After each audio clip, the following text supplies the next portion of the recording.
नमस्कार। आम आदमी पार्टी को लेके सुप्रीम कोर्ट का जो रुख है, उससे एक बात तय हो गया है कि देश में आने वाले समय में राजनीति में क्लींजिंग की शुरुआत जरूर हो जाएगी। और जिस तरह से सुप्रीम कोर्ट ने इकोनॉमिक ऑफेंस ईडी को मैंडेट दिया है कि आम आदमी पार्टी के विरुद्ध अगर किसी भी तरह के लेन देन भ्रष्टाचार के मामले हैं, तो पार्टी को भी वे एक तरह से पार्टी बना सकते हैं। आम आदमी पार्टी को भी, व्यक्ति और दोनों को वे इस केस में पार्टी बना सकते हैं। आम आदमी पार्टी पर दिल्ली एक्साइज घोटाले में 338 करोड़ के घोटाले के आरोप है और ये आरोप लगाए गए हैं कि आम आदमी पार्टी ने व्यापारियों से 338 करोड़ रुपया घूस के रूप में लिया और बदले में उनके मनचाहा आबकारी नीति बनाने का फैसला कर लिया। ये अलग बात है कि हाय तो वह मचने के बाद दिल्ली की सरकार उस नई आबकारी नीति को लागू नहीं कर पाई और उसको होल्ड पर डाल दिया। लेकिन तब से लगातार जांच चल रही है और जो कट्टर ईमानदारी की राजनीति करने का दावा करने वाले लोग हैं, चाहे अरविंद केजरीवाल हो या उनके बाकी साथी हो, एक एक करके सब ईडी और सीबीआई की गिरफ्त में हैं। श्री विजय शंकर पांडे जी भ्रष्टाचार के खिलाफ लंबे समय से सक्रिय हैं। वे भ्रष्टाचार के खिलाफ उत्तर प्रदेश से लेके देश के लेवल पर संघर्ष करते रहे हैं। कोर्ट से लेके और प्रशासनिक सेवा में रहते हुए भी उन्होंने भ्रष्टाचार के खिलाफ बहुत ही प्रभावी मुहिम चलाई है। आज मैं उन्हीं से जानने की कोशिश करूंगा कि अरविंद केजरीवाल और उनकी पार्टी पर जो 338 करोड़ रुपए घोटाले के आरोप लग रहे हैं, उसमें कितना दम उनको दिखाई दे रहा है ईडी और सीबीआई के केस में, क्योंकि वे इस घोटाले के बारे में भी समय समय पर लिखते रहे हैं और टीवी चैनलों में अपनी राय जाहिर करते रहे हैं। पांडे जी, आपका स्वागत है। बहुत बहुत क्या धन्यवाद। आपको लग रहा है कि ईडी और इस 338 करोड़ रुपए के घोटाले के मामले में अरविंद केजरीवाल और उनके साथियों के खिलाफ कोई पुख्ता सबूत कोर्ट के सामने पेश कर पाएगी? देखिए मिश्रा जी, इस मामले में एक बिंदु मैं सबसे पहले ये रखना चाहूंगा कि 338 करोड़ का जो फिगर है, वो सिर्फ 5% और 12% जो कमीशन बढ़ाया गया था उसका फर्क है। ये मैं बिल्कुल इस बात को स्पष्ट रूप से कहना चाहूंगा कि एक घोटाला सिर्फ 338 करोड़ का नहीं है। ये तो सामने दिख रहा कि इतनी यहाँ पे बढ़ोतरी की। देखिए, शराब की जो व्यापार है और शराब की एक्साइज जो पॉलिसी है, वो देश भर में हर जगह ये राजनीतिक दलों की धन उगाही का एक बहुत बड़ा माध्यम हमेशा से बनी रही। अगर इसकी तह में और जाएगी जो जांच एजेंसियां, तो ये हजारों करोड़ का घपला होगा, ऐसा मेरा मानना है। मैं अपने अनुभव के आधार पर कह सकता हूँ। एक चीज आप इस बार बहुत अच्छी हुई कि सुप्रीम कोर्ट ने स्वतः ये कह दिया कि जब इसका मूल लाभार्थी पार्टी है और पार्टी के चुनाव प्रचार में ही तथाकथित रूप से इस शराब घोटाले के पैसे का उपयोग हुआ है, तो उस पार्टी को अपराधी के रूप में या दोषी के रूप में एफआईआर में या उसके खिलाफ मुकदमा क्यों नहीं दर्ज किया गया? देखिए मिश्रा जी, हम लोग ये बात अच्छी तरह समझते हैं। लीगल टर्म्स में, कानूनी दृष्टि से व्यक्ति में और किसी भी कंपनी में या जो भी लीगल एंटिटी है कानून में, सोसाइटी हो या कंपनी हो या कोई भी फर्म हो या ट्रस्ट हो, उनमें दोनों में कोई फर्क नहीं है और दोनों की बराबर की जिम्मेदारी बनी रहती है। कंपनियों में और लीगल जो एंटिटीज है उनमें चूंकि कोई व्यक्ति नहीं होता, ये सिर्फ कंपनियां हैं, इसलिए उनके डायरेक्टर्स के माध्यम से, उनके जो चलाने वालों के माध्यम से सारा दोष उन पर आता है। इस दृष्टि से सुप्रीम कोर्ट का ये कहना इस देश की राजनीति में एक बहुत बड़ा परिवर्तन ला सकता है। मैं आपकी इस बात से बिल्कुल तरह सहमत हूँ। देखिए मिश्रा जी, इस घोटाले के बारे में मुझे कभी संदेह नहीं था कि ये बहुत बड़ा लूट हुई है इसमें, और जैसा आपने बताया, मैं बराबर इसको लिखता रहा और इस बात को कहता रहा कि ये जो केजरीवाल और कंपनी इस बात को कह रहे हैं कि ये पूरा का पूरा घोटाला फेक है, इससे बड़ा झूठ कोई नहीं हो सकता। देखिए मिश्रा जी, मजबूरी इन लोगों की ये है कि अगर कोई मामला सामने आ जाए तो क्या कह देंगे, इनके अंदर क्या इतनी नैतिकता और सत्य है कि हाँ भाई हमने घोटाला किया। तो हर चोर, हर बेईमान, हर अपराधी यही कहता है कि मैं बिल्कुल जिम्मेदार नहीं हूँ, मेरे ऊपर लगाए जा रहे आरोप सारे झूठे हैं। लेकिन जो स्थितियां हैं, जिस तरीके से ये किया गया, मैं आप को कहना चाहूंगा, आपके माध्यम से जो दर्शक उनको कहना चाहूंगा, जिस तरह के फूहड़पन से, जिस तरह मनमानी ढंग से केजरीवाल ने इस पॉलिसी को बनाने का और उसके माध्यम से अपनी राजनीतिक महत्वाकांक्षा को पाने के लिए सैकड़ों करोड़ों की लूट का प्लान बनाया, वैसा शायद ही कोई करता हो। और ये बिंदु भी, ये घोटाला ये भी प्रदर्शित करता है कि ये व्यक्ति एकदम, जिसे कहते हैं, मनमानी ढंग से काम करने वाला, और इसको किसी भी चीज की मान्यता नहीं, नियम कानून की कोई वैल्यू उसके सामने नहीं है। ऐसा व्यक्ति ही वो करेगा जो इसने किया है। इसलिए मुझे तो पूरा विश्वास है कि ये अकेले अपराधी हैं। क्यों? क्योंकि मुख्यमंत्री ही कैबिनेट में जो निर्णय जाते हैं उसके लिए अकेला जिम्मेदार होता है, क्योंकि वह व्यक्ति ही अनुमति देता है कि कोई मामला कैबिनेट में जाए, और वही व्यक्ति पूरे कैबिनेट का मुखिया के रूप में उसकी अध्यक्षता करता है, और उसकी सहमति, उसकी कॉम्प्लिसिटी के बिना कोई घोटाला ऐसा हो ही सकता है जिसमें कैबिनेट का निर्णय लिया गया हो। इसलिए देश के हित में ये होगा कि ये जल्दी से जल्दी जेल में जाएं, और ये न केवल जेल में जाएं, ये जिसे कहते हैं गिरफ्तारी में, बल्कि मुकदमा चलकर ये दंड पाए। तभी इस देश के जो राजनीतिज्ञ मनमाने ढंग से काम करते हैं वो बंद होगा। और ये लेसन सारी पॉलिटिकल पार्टीज के लिए है कि अगर आपने राजनीतिक महत्वाकांक्षा पाने के लिए अगर आपने धन की वसूली की, तो आपकी पार्टी भी आपकी तरह दोषी होगी और दंडित की जाएगी। 2 नवंबर को अरविंद केजरीवाल को ईडी ने बुलाया है पूछताछ के लिए, और माना जा रहा है कि शायद अभी फाइनल राउंड है ईडी की तरफ से। और जिस तरह का मैंडेट, जिस तरह का संकेत सुप्रीम कोर्ट की तरफ से ईडी को मिला है, उससे ईडी काफी उत्साहित है। और ईडी के अधिकारियों को लग रहा है कि अब अगर आम आदमी पार्टी को मुलजिम बना दिया गया तो आम आदमी पार्टी के राष्ट्रीय कन्वीनर के रूप में उस पूरे धन के लेन देन के बेनिफिशियरी अरविंद केजरीवाल हैं, और इसलिए अरविंद केजरीवाल को मुख्य आरोपी बनाया जा सकता है। तो शायद इसी आधार पर अब अरविंद केजरीवाल को पूछताछ के लिए बुलाया गया है। समझा जा रहा है कि जल्दी ही अरविंद केजरीवाल शायद ईडी के गिरफ्त में होंगे और जेल भी जा सकते हैं, क्योंकि जिस तरह की प्रतिक्रिया उनके 2 प्रमुख मंत्रियों की तरफ से पिछले 24 घंटे में देखने को मिली है, पहले सौरभ भारद्वाज और फिर उनकी जो सबसे करीबी भरोसेमंद मंत्री हैं आतिशी, दोनों ने कहा है कि अब हमारी सरकार जेल से चलेगी।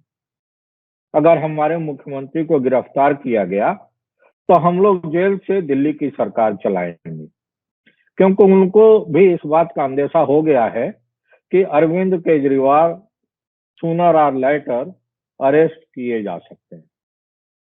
मैं आपसे ये समझना चाह रहा हूं कि जिस इलेक्टोरल बॉन्ड को लेके ऑलरेडी एक याचिका सुप्रीम कोर्ट के सामने विचाराधीन है, आप भी बार बार कहते रहे हैं कि जो चुनावी चंदा है उसमें पारदर्शिता जरूरी है। इलेक्टोरल बॉन्ड के जरिए मैंने जब बहुत कुछ साल पहले बात किया था अब भारत के पूर्व मुख्य चुनाव आयुक्त SY कुरैशी से, तो उनका भी कहना था कि चुनाव सबसे ज्यादा भ्रष्टाचार की जननी है, और उनका ये भी दावा था कि चुनावों में सबसे ज्यादा ब्लैक मनी का इस्तेमाल होता है।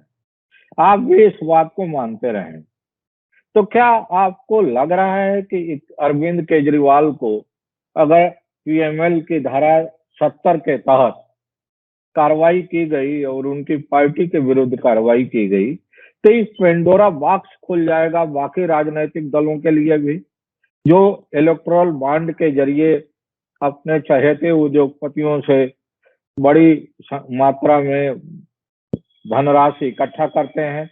अब बदले में जब सत्ता में आते हैं तो उनके हित के लिए, उनके फायदे के लिए नियमों में बदलाव करते हैं। तो आपको लग रहा है कि बहुत बड़ा पेंडोरा बॉक्स खुलने जा रहा है अरविंद केजरीवाल के विरुद्ध कार्रवाई के साथ ही? मिश्रा जी, आपका ये सोचना बिल्कुल सही है। मैं आपके इस निष्कर्ष से बिल्कुल सहमत हूँ कि ये इतना बड़ा कदम है जो जाने अनजाने जैसे भी ये पब्लिक डोमेन में आ गया और सुप्रीम कोर्ट ने इस पर कार्रवाई करने की सोचा या इसको निर्देश दिया या इसके बारे में इंगित किया कि पार्टी को क्यों नहीं दोषी बनाया जा रहा है। ये हमारे देश के जो इलेक्टोरल जो हमारा जो हिस्ट्री है उसमें बहुत बड़ा मील का पत्थर साबित होगा। मैं दो बातें कहना चाहता हूँ इसमें। देखिए, इलेक्टोरल बॉन्ड जिस तरह से लाया गया है वो जिसे कहते एकदम अवैध है, एकदम गलत है।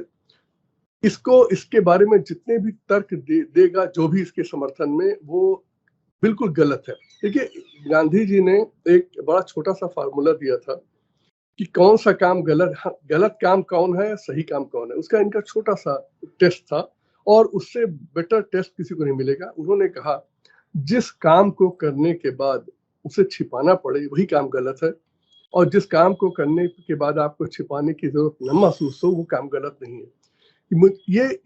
इसका क्या तर्क है कि किसको कितना पैसा बॉन्ड के माध्यम से मिला, इसको गोपनीय रखा जाए। गोपनीयता अपने साथ भ्रष्टाचार, झूठ, फरेब, धोखा सब लाती है। इस दृष्टि से इलेक्टोरल बॉन्ड का निर्णय अत्यंत दुर्भाग्यपूर्ण था और इसको खत्म किया जाना चाहिए।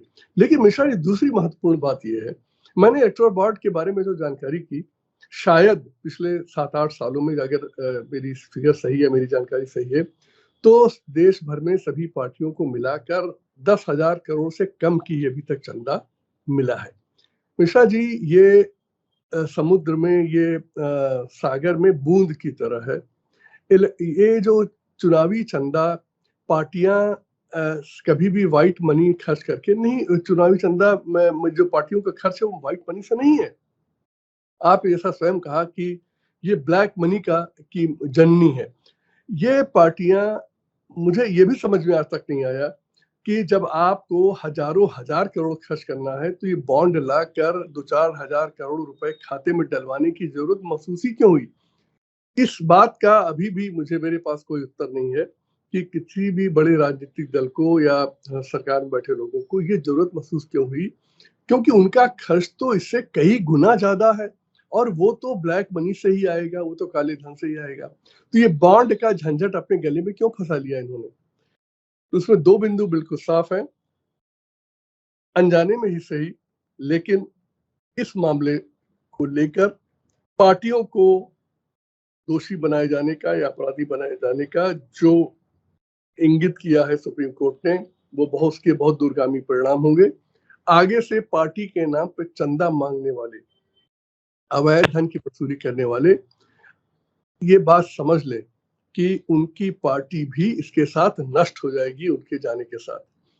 जहां तक केजरीवाल उनकी पार्टी का है, ये तो आधार विहीन पार्टी है, झूठ पर आधारित पार्टी है, धोखे पर आधारित पार्टी है। जैसे कहते हैं, इन्होंने तो, इनका तो मूल आधार ही रहा। मुझे देश की किसी और पार्टी में मुझे ऐसा नहीं दिखा जैसा इस पार्टी में दिखा, जो झूठ पर बनी हो। आपको याद होगा, जो पार्टी लोकपाल बिल को लाने के लिए आंदोलन करके यहाँ बैठी है, वो लोकपाल को याद नहीं करती, भ्रष्टाचार दिन प्रतिदिन करती जा रही थी। कि आप अच्छी तरह जानते हैं कि शराब घोटाला तो एक घोटाला है, इनके कई घोटाले पब्लिक डोमेन में आ चुके हैं और हर घोटाले में ये सब दंडित होंगे, इसमें मुझे कोई संदेह नहीं है। सिर्फ ये है कि इन मामलों को में आगे लेके चला जाए और इसमें पॉलिटिकल कंप्रोमाइज न होने लगे। क्योंकि हमारे देश में तो जब कुछ मामला बढ़ता है तो पीठ पीछे समझौता हो जाता है, जिसे कहते हैं डील हो जाती है, और डील कब कौन कर ले इस देश में किसी को नहीं पता है। आपको याद होगा यूपीए के समय में जब न्यूक्लियर डील हुई तो पीछे डील हो गई, हमारे उत्तर प्रदेश की बड़ी पार्टी के साथ डील हो गई। ये डील हमारे देश की राजनीति के, जैसे कहते हैं, काले वो है चैप्टर्स है। इसलिए मुझे बस एक ही शक लगता है कि इनको ये दंडित होने बच सकते हैं कि ये बीच में डील न कर ले और क्योंकि ये देश डीलों पे चल रहा है, चाहे वो भ्रष्टाचार की डील हो, चाहे राजनीति की डील हो। तो मिश्रा जी, हम लोगों को इतना विश्वास रखना चाहिए कि शायद इस बार, चूंकि इनका आचरण, इन्होंने कई गलतियां कर डाली केजरीवाल ने। जैसे होता है कि कभी भी राजनीति में मेरा जमाना, राजनीति में आप क्रिटिसिज्म जरूर करिए, लेकिन ये गाली गलौज, अभद्रता और ये अपशब्द, इसका प्रयोग करना और व्यक्तिगत रूप से किसी को टारगेट करना, फिर उसके पीछे पड़ जाना, उसके बाद डिफमेशन से बचने के लिए असेंबली का प्रयोग करना, ये बहुत घटिया हरकतें हैं, जिसका खामियाजा इनको प्रकृति देगी। क्योंकि मैं कानून पे मुझे विश्वास कम हो गया, क्योंकि यहाँ तो सब डील होने लगा है। आपने न्यूक्लियर डील की बात की और ये भी कहा कि ये देश डील्स के आधार पर चल रहा है। जी। एक बहुत ही चर्चित घटना याद आ रही है। हम चाहते हैं कि अपने दर्शकों को भी एक बार उसको दोबारा सुनाया जाए और रिफ्रेश किया जाए घटना को। एक दौर था कि इस देश के सबसे लीडर के रूप में अमर सिंह का नाम था। आज अमर सिंह जी इस दुनिया में नहीं है। मेरी विनम्र श्रद्धांजलि है उनके लिए। अब बड़े आदर के साथ, क्योंकि एक महत्वपूर्ण घटना है इसलिए उनका जिक्र करना जरूरी है। अमर सिंह जी न्यूक्लियर डील में महत्वपूर्ण भूमिका निभाए थे, ये सबको पता है, आप सबको। उस दौरान अमर सिंह भी देश के सारे बड़े नेताओं को खुलेआम शब्दों का प्रयोग करते थे, गाली गलौज करते थे। किसी ने उनसे कहा, कांग्रेस के लोग बड़े आहत रहते थे और आडवाणी जी भी आहत थे, तो किसी ने कहा कि भाई अमर सिंह तो कांग्रेस की उपज है, कांग्रेस से आए हैं समाजवादी पार्टी में, तो अगर उनका आचरण खराब है तो इसके लिए कांग्रेस जिम्मेदार है। तो उस समय सलमान खुर्शीद कांग्रेस के अध्यक्ष थे। उनसे जब मीडिया ने सवाल किया कि आप लोग अमर सिंह के आचार विचार से क्यों आहत हैं, इसके लिए तो आप ही जिम्मेदार हैं, आपने जैसे ट्रेनिंग दी वैसा वो बोल रहे हैं। तो सलमान खुर्शीद ने जवाब दिया था कि देखिए, मैन्युफैक्चरिंग डिफेक्ट किसी भी जगह हो सकता है, और जब कंपनियां कोई अपना प्रोडक्ट लॉन्च करती हैं तो 100, 200, 2 लाख, 4 लाख में एक आध प्रोडक्ट ऐसा निकल जाता है जो मैन्युफैक्चरिंग डिफेक्ट वाला होता है। तो उन्होंने कहा कि आप, हम मानते हैं तो मेरा मैन्युफैक्चरिंग डिफेक्ट है, आप हमको दे दीजिए वापस, हम उसको डिसमेंटल करके दोबारा बना देंगे। तो उस पर सलमान खुर्शीद की काफी आलोचना हुई थी और अमर सिंह ने बड़ी नाराजगी जताई थी। दूसरा जो आपने जिक्र किया कि सुप्रीम कोर्ट शायद परोक्ष रूप से क्लिंचिंग हो जाए पूरा पूरा ब्लैक मनी और उसका, तो इसमें भी अमर सिंह का उदाहरण सबसे उपयुक्त है कि जब उनके विरुद्ध कई मामले दर्ज थे और कोर्ट के आदेश के बावजूद और जांच एजेंसियां डर के मारे कार्रवाई नहीं कर रही थी, क्योंकि उनका सीधा संबंध था मनमोहन सिंह से और बाकी शीर्ष पर बैठे सत्ता के लोगों से। तो एक दूसरा मामला कोर्ट में चल रहा था दिल्ली पुलिस का, और उसी मामले में अचानक पासिंग रेफरेंस में कोर्ट ने कह दिया कि भाई इसी तरह का नेचर ऑफ क्राइम तो अमर सिंह ने भी किया है, तो आपने उनको अब तक क्यों नहीं गिरफ्तार किया है, तो पहले आप उनको गिरफ्तार करके ले आइए, तब हम आगे सुनवाई करेंगे। तो दिल्ली पुलिस को मजबूरन मनमोहन सिंह की सरकार में रहते हुए अमर सिंह को अरेस्ट करके जेल भेजना पड़ गया था। तो हम लोग क्योंकि ऑप्टिमिस्ट लोग हैं और हम लोग मानते हैं कि सिस्टम कभी न कभी इस तरह के जो बैड एलिमेंट्स हैं उनको पनिश जरूर करता है, समय लगता है, लेकिन अगर कंटिन्यूअस उसको लगातार उस पर परसू किया जाए और अपनी बात पर अड़े रहा जाए तो चीजें रिजल्ट में कन्वर्ट होती हैं। मिश्रा जी, मुझे लगता है एक चीज मैं जोड़ना चाहूंगा यहाँ पर। ये जो अमर सिंह जी की गिरफ्तारी के संदर्भ में ऐसा हुआ था, मुझे अच्छी तरह याद है कि जो कैश फॉर वोट में एफआईआर जो दर्ज हुई उसमें कुछ भी कार्रवाई नहीं हो रही थी और 2 या 3 साल बीत चुका था। तो हम लोगों ने, मैं उसमें पिटिशनर था खुद भी, हम लोगों ने ये जहाँ तक मुझे याद है, शायद उसमें था कि नहीं, मुझे स्पष्ट नहीं है। हम लोगों ने एक PIL दाखिल की, उसमें सिर्फ यही बात कही जा रही थी कि भाई ये इतना खुला कि इसमें आप क्यों नहीं पूछताछ करते उस व्यक्ति से जिसको किंगपिन बताया जा रहा है। तो आपकी इस बात से मैं बिल्कुल सहमत हूँ कि शायद कुछ समय लगता है, लेकिन धीरे धीरे ऐसी परिस्थितियां बनती हैं कि जब जो इस चीज को सुधारने के लिए की दिशा में एक कदम बन जाती हैं। उस दृष्टि से सुप्रीम कोर्ट का पॉलिटिकल पार्टीज को जिम्मेदार बनाने का जो एक इंगित करना है, वो एक बहुत दूरगामी परिणाम इसके होंगे, ऐसी मेरी आशा है। एक और बात सर, आपने कहा कि डील्स के जरिए पूरा देश चल रहा है। शराब घोटाले में भी तमाम नेताओं के बेटे बेटियों का भी नाम आया है जो दूसरे दलों के।